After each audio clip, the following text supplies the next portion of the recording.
तुला राशि के लिए सप्ताह की शुरुआत धमाकेदार होने वाली है। बहुत अच्छा दिन आपका आ रहा है। अगर पूरी 12 राशियों में कहा जाए कि सबसे बैलेंस राशि कौन-सी है, तो वो है तुला राशि। अगर ऐसा कहा जाए कि शनिदेव किस राशि पे सबसे ज़्यादा प्रसन्न रहते हैं, वो है तुला राशि। और इस पूरे साल की सबसे अच्छी राशि, आने वाले समय में जिस राशि को सबसे ज़्यादा अच्छे फल मिलने वाले हैं, वो भी है तुला राशि। तो देखिए, तुला राशि के लोगों के साथ में बहुत अच्छी शुरुआत होने जा रही है। बहुत से ऐसे अच्छे ग्रह गोचर आपको अभी आएँगे कि जो बहुत अच्छा बेनिफिट आपको देंगे। अब डिपेंड ये करता है आप पे कि आप कैसे इस समय का फ़ायदा उठाते हो और क्या कुछ नया कर पाते हो। तो सबसे पहले हम चर्चा करेंगे कि ऐसा क्या होने वाला है तुला राशि के साथ में, कि जो इंटरनेट पर देख लो, यूट्यूब पे, फेसबुक पे हर व्यक्ति कह रहा है कि तुला राशि के दिन बहुत अच्छे हैं। देखिए, ये राशिफल तो है केवल 7 दिन का, लेकिन 7-7 दिन से मिलके पूरा साल भी बन जाता है। तो इसी तरह से आपको हर 7 दिन का टाइम आपके लिए बहुत इंपॉर्टेंट है। उस इंपॉर्टेंट समय में डिसीजन लेने का जो प्रोसेस है आपका, वो तय करता है कि आने वाला समय कैसा रहेगा। तो अभी एक बार कुछ जो मेजर चेंजेज हुए हैं, मैं एक बार उनके बारे में बात करूँगा। फिर आपको बताऊँगा कि और क्या-क्या अच्छा आपके साथ हो रहा है, क्या कमियाँ हैं जिनका आपको समाधान करना है, उपाय करना है और डिसीजन लेने में कैसे-कैसे सावधानियाँ बरतनी है। सबसे पहले मंगल का रिसेंटली अभी ट्रांजिट हुआ है। मंगल मेष राशि में आ चुके हैं। मेष और वृश्चिक इन 2 राशियों के स्वामी होते हैं मंगल देवता, और मेष राशि खुद की राशि है इनकी। बैठे कहाँ पे हैं? 7वें घर में। किसके साथ? अपने मित्र सूर्य के साथ में। मतलब सूर्य तो है राजा और मंगल है सूर्य के सेनापति। तो राजा और सेनापति अगर एक साथ इकट्ठे हो जाएं तो ऐसा कौन सा काम है कि वो नहीं कर सकते हैं? मतलब हर काम पॉसिबल है करना उनके लिए, हर एक काम वो कर सकते हैं। तो अभी 7th हाउस में उच्च राशि के सूर्य और स्व राशि के मंगल बुध के साथ में, मतलब सूर्य बुधादित्य योग भी बना रहे हैं।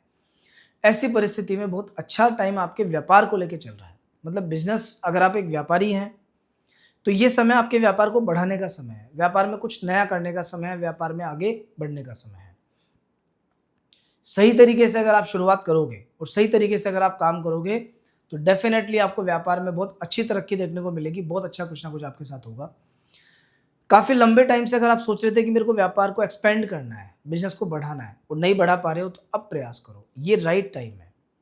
बिज़नेस में कोई, मान लीजिए आप नौकरी में और नया व्यापार करना चाहते हो, नौकरी में मन नहीं लग रहा आपका अगर, तो ये बेस्ट टाइमिंग है व्यापार शुरू करने का। भले ही नौकरी के साथ करो या नौकरी छोड़ के करो, जैसे आपकी इच्छा हो।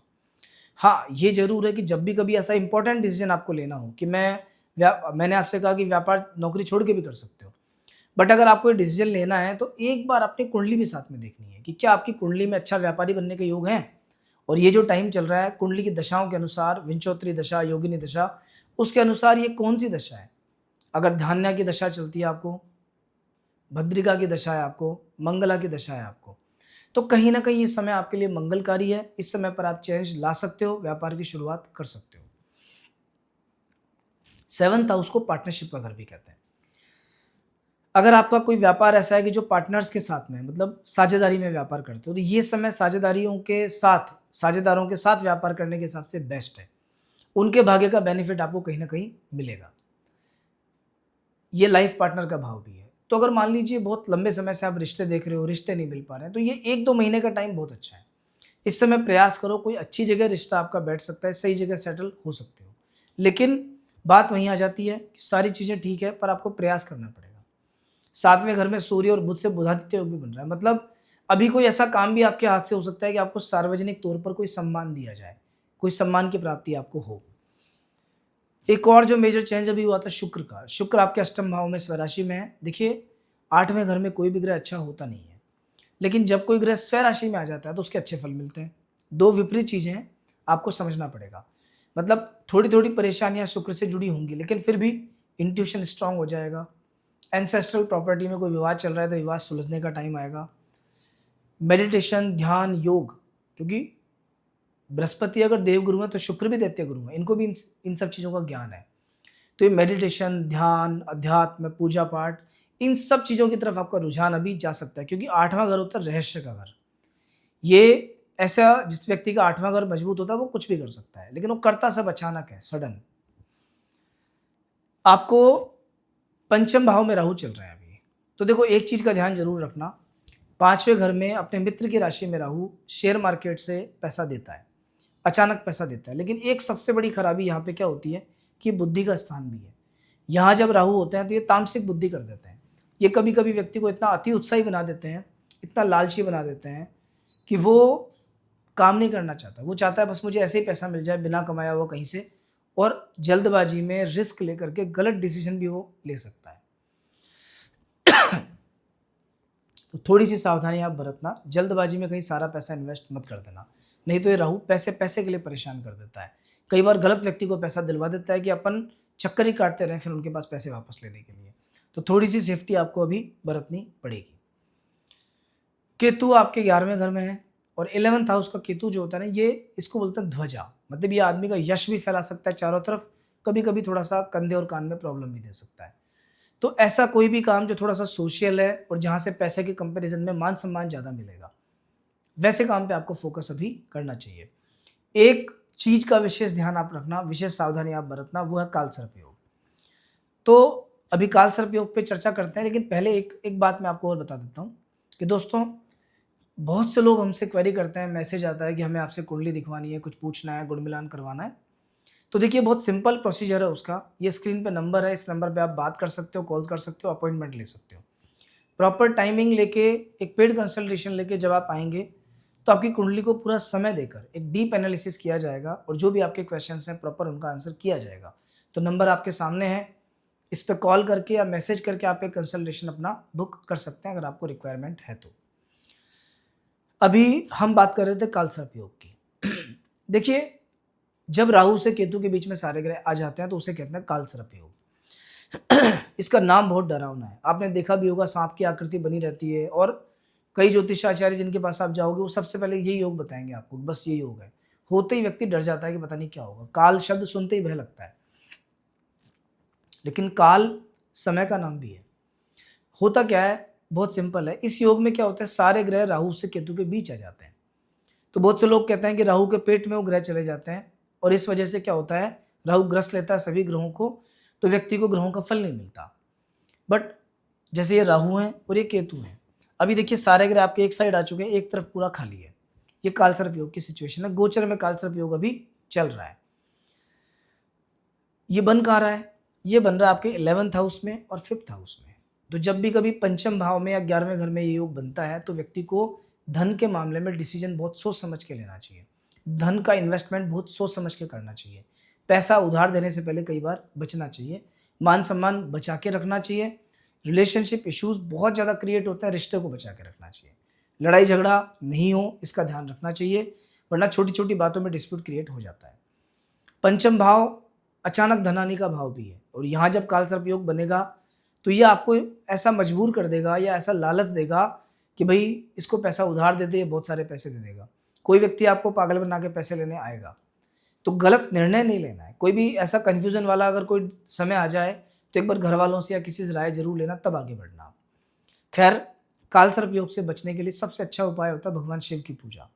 शंकर भगवान आशुतोष हैं, चंद्रमा को धारण करते हैं, सर्प गले में लिपटे हुए हैं, जहर उनके गले में है। काल सर्प उनका कुछ नहीं बिगाड़ सकता, उनके भक्तों का भी कुछ नहीं बिगाड़ सकता। तो अगर आप काल सर्प से पीड़ित हो, कुंडली में भी अगर आपकी जन्म पत्रिका में भी काल सर्प योग है, गोचर में तो अभी बन ही रहा है, बट अगर वहां भी योग है तो आप देखना सफलता धीरे धीरे मिलेगी और आपकी मेहनत के अनुसार नहीं मिलेगी। पहला उपाय तो है उज्जैन जाके इसकी शांति करा के आओ। शांति भी ग्रुप पूजा में नहीं, प्रोसीजर है पूरा उसका। आप संपर्क कर सकते हो, हम आपको समझा देंगे उसके लिए कि क्या करवाना है, कैसे करवाना है। और दूसरा, अपनी दैनिक दिनचर्या में भगवान शिव की पूजा शामिल करनी है। ऐसे व्यक्ति को शिव चालीसा का पाठ तो रोज करना ही चाहिए। शिव चालीसा उस व्यक्ति के लिए बहुत बढ़िया रहती है। और जब भी मौका लगे शिव जी के मंदिर में जाना, जल चढ़ाना, दूध चढ़ाना, काले तिल चढ़ाना, ये सब काम भी करो। इससे भी काल सर्प योग अपना असर आप पे नहीं डालेगा। दोस्तों, अब हम एक बार बात करेंगे कि आपके आने वाले जो 7 डेज हैं, 11 तारीख से लेकर 17 तारीख तक, वो दिन कैसे हैं। तो देखिए, 11 और 12 तारीख, इन 2 दिनों में कुंभ राशि में चंद्रमा रहेंगे आपके पंचम भाव में। पंचम भाव में चंद्रमा आकस्मिक धन लाभ देते हैं, उत्तम बुद्धि देते हैं, एजुकेशन में सपोर्ट करवाते हैं। तो मतलब विद्यार्थियों के लिए सही समय है। रिलेशनशिप इश्यूज को दूर करते हैं, झगड़ा मिटाते हैं। संतान संबंधी कोई प्रॉब्लम, संतान को कष्ट, इश्यू कुछ चल रहा होगा तो वो सब चीज़ें भी थोड़ी नॉर्मलाइज होती हैं, थोड़ी ठीक होती हैं। वहाँ भी एक पॉजिटिव फल देखने को मिलता है। 13 तारीख और 14 तारीख में षष्ठ भाव में चंद्रमा है, गोचर में छठे भाव के चंद्रमा की बहुत प्रशंसा की गई है कि ऐसा समय व्यक्ति के खर्चे कम करता है, रोग ऋण रिपू से मुक्ति दिलाता है। तो एक दिन में तो मुक्ति पॉसिबल नहीं है, बट हाँ आप ये मान सकते हो कि कहीं ना कहीं कुछ ना कुछ बेटरमेंट की तरफ आपका टाइम जा रहा है। अब 15 और 16 तारीख का दिन आपके लिए बहुत विशेष है। क्यों? कि मंगल तो है स्वराशि में, सूर्य है उच्च राशि में, चंद्रमा जाके विराजमान हो गए साथ में। एक तरफ लक्ष्मी योग बन रहा है, एक तरफ सूर्य के साथ चंद्रमा को अच्छा नहीं माना जाता, बट है ये दिन बहुत शानदार। क्या फल मिलेगा इसके बारे में चर्चा करेंगे, लेकिन उससे पहले एक बात मैं आपको बता देना चाहता हूं। देखिए बहुत से लोग क्या करते हैं, हमें कमेंट के माध्यम से ऐसा कहते हैं कि भाई आप जो फल बता रहे हो हमें बहुत अच्छा लग रहा है और ऐसा का ऐसा हमारे साथ हो रहा है, तो अच्छी बात है। पर कुछ लोग ये भी कहते हैं कि भाई जैसा आप बता रहे हो वैसा हमारे साथ नहीं हो पा रहा है। आपने बताया बहुत अच्छा, पर हमारा दिन तो उतना अच्छा था ही नहीं। आपने कहा बहुत खराब, पर हमारा दिन तो सही गया है। तो ये क्या चक्कर है? इसका कारण है सीधा सीधा आपकी जन्म पत्रिका। देखो ये राशिफल तो आपके मून साइन पर बेस्ड है, आपकी जो चंद्र राशि है उस पर डिपेंड करता है राशिफल। लेकिन इसके अलावा आपकी कुंडली के जो फैक्टर्स हैं वो भी इंपॉर्टेंट है। वो कैसे? मान लीजिए कोई ग्रह गोचर में तो चल रहा है बहुत अच्छा, जन्म पत्रिका में 2 रेखा पे ही है, बिल्कुल बाल्यावस्था में है, वृद्धावस्था में है, षड्बल में कमजोर है, तो ऐसे सूर्य के साथ बैठ के अस्त हो गया, तो वो अच्छा ग्रह भी आपको गोचर में अपना पूरा फल नहीं देगा। क्यों नहीं देगा? क्योंकि जन्म पत्रिका में वो ग्रह बहुत कमजोर है। ठीक इसी तरह अगर कुंडली में आपको बहुत खराब दशाएं चल रही हैं, शनि में केतु चल रहा है, शनि में सूर्य चल रहा है, शनि में चंद्रमा चल रहा है, ठीक है, राहु में मंगल चल रहा है, तो क्या होगा? आपकी जिंदगी में तो बहुत उठापटक चल रही है, अभी बहुत परेशानी आ रही है, तो ये अच्छे ग्रह जो आएंगे ये भी पूरा फल नहीं दे पाएंगे आपको। तो आपको अपनी कुंडली का सही फलादेश जानने के लिए और प्रॉपर एनालिसिस जन्म पत्री के साथ राशिफल का या गोचर का करोगे तब आपको पता चलेगा। देखिए ज्योतिष जो है ये वेदों का नेत्र है, और ऐसा कहते हैं प्रत्यक्षम ज्योतिषम शास्त्र, मतलब ज्योतिष एकदम प्रत्यक्ष है। जब आप पूछोगे, जानोगे, देखोगे तो आपको पता चलेगा ये सब कैसे पता लगाया जा सकता है इन ग्रहों से, ये सब कैसे देखा गया, बट वो सब लिखा है आपकी कुंडली में। ये प्रत्यक्ष ज्योतिष एकदम प्रैक्टिकल है।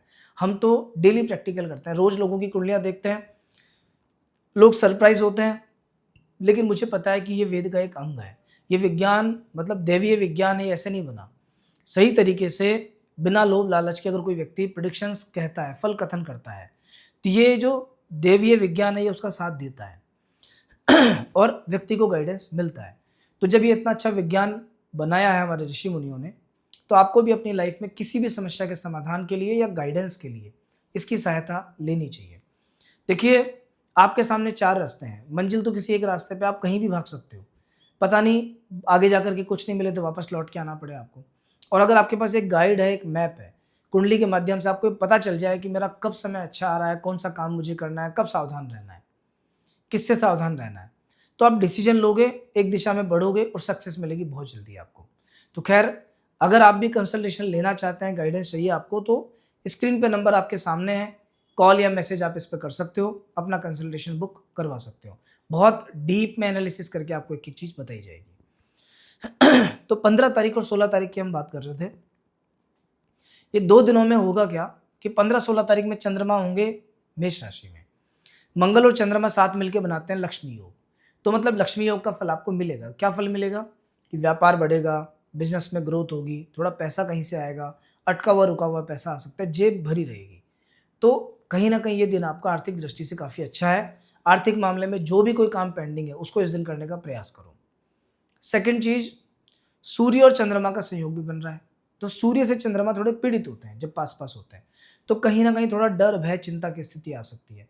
जीवन साथी के स्वास्थ्य पर थोड़ा संकट आ सकता है। क्यों? ऑलरेडी मंगल और सूर्य यहाँ बैठे हैं, दोनों गर्म प्रवृत्ति के ग्रह हैं, पाप ग्रह हैं, क्रूर ग्रह हैं। तो जीवन साथी के स्वास्थ्य का ध्यान अभी रखना, जो भी आपके लाइफ पार्टनर हैं उनके स्वास्थ्य को लेकर विशेष सावधानी बरतना इस समय पर 15 तारीख और 16 तारीख में। तो ये दोनों दिन मिले जुले फल वाले हैं, लेकिन व्यापार के दृष्टिकोण से बहुत अच्छे। किसी भी टाइप का व्यापार शुरू कर दो, ग्रोथ करो, इन्वेस्टमेंट करो, एक्सपेंड करो, सब बढ़िया निकलेगा आपके लिए। और 17 तारीख का दिन 8th हाउस में चंद्रमा है। 8वें घर के चंद्रमा व्यक्ति को बीमारी देते हैं, मानसिक कष्ट देते हैं, संताप देते हैं, स्ट्रेस देते हैं, एंजाइटी फील कराते हैं, कफ कोल्ड से दिक्कत देंगे, छाती के रोग देते हैं या बेचैनी देते हैं। इनमें से कोई भी प्रॉब्लम आपको फील हो सकती है, पेट की समस्याएं आपको हो सकती हैं, ठीक है। डिसीजन की क्षमता इफेक्ट हो सकती है। तो कोई भी निर्णय लेना हो तो सोच समझ के लेना। लड़ाई झगड़ा नहीं करना है, नए काम की शुरुआत नहीं करनी है 17 तारीख के दिन। इस पूरे वीक में अगर आप मेरे से पूछो कि सबसे अच्छा दिन कौन सा है आपका, तो देखिए 13 तारीख और 14 तारीख के 2 दिन बेस्ट हैं। और सबसे खराब दिन कौन सा है? 17 तारीख। तो इन चीज़ों का ध्यान रखते हुए इस वीक में धीरे धीरे आप आगे बढ़िएगा। आने वाला समय आपको बहुत सफलता देगा, लेकिन सफलता तभी मिलेगी जब कर्म और भाग्य का मेल होगा। भाग्य तो आपके साथ है, कर्म कुछ करोगे नहीं तो कैसे मिलेगा? तो कर्म आपको प्रॉपर करना है। दोस्तों, अपने डेली रूटीन में भले ही आप चाहे 20 मिनट की, आधे घंटे की पूजा पाठ रखो, लेकिन कोई ना कोई पूजा पाठ आप चालू रखा करो। सबसे जो अच्छी पूजा आपके लिए है वो है हनुमान जी की पूजा। क्यों? कि तुला राशि एक ऐसी राशि है कि यहाँ शनिदेव फल देने को तैयार रहते हैं। देखिए, ये तुला राशि है, शनि चतुर्थेश और पंचमेश है, और जब इन 2 हाउसेस के मालिक शनि बनते हैं तो कहीं ना कहीं ये देते बहुत कुछ है व्यक्ति को। क्या देंगे? स्थायी संपत्ति दे सकते हैं, भाग्य में बढ़ोतरी दे सकते हैं, कुछ और चीजें आपको दे सकते हैं। तो आपको अगर पॉसिबल है आपके लिए और आपकी तुला राशि है, अगर आपके लिए संभव है, तो आप एक नीलम रत्न ट्राई करके पहनिए, क्योंकि आपका लग्न सपोर्ट करना चाहिए। मान लीजिए आपकी राशि तो तुला है, लेकिन आपका लग्न मेष है, कर्क है, सिंह है, वृश्चिक है, धनु है, मीन है। इन लग्नों में अगर आपका जन्म है तो ये जो मैं आपको नीलम पहनने के लिए बोल रहा हूँ ये मत पहनना। और अगर कहीं आपकी राशि तुला है और आपका लग्न भी तुला है, या आपका लग्न भी वृषभ लग्न है, तो मान के चलना बिना पूछे पहन लेना आप। नीलम आपको भाग्य ऐसा बढ़ाएगा बिल्कुल बिजली की रफ्तार से, क्योंकि वृषभ राशि और तुला राशि शनिदेव के लिए फेवरेट 2 राशियां होती हैं। तो ऐसी तो एक बार कुंडली का एनालिसिस करके प्रॉपर आप अपना एक डिसाइड कर सकते हो कोई जेमस्टोन वगैरह, और वो आपके लिए बहुत बढ़िया रहेगा। और जिंदगी में ध्यान रखना, आगे बढ़ना है अगर, तो ये नवमेश में है बुध, पंचमेश है आपके शनि।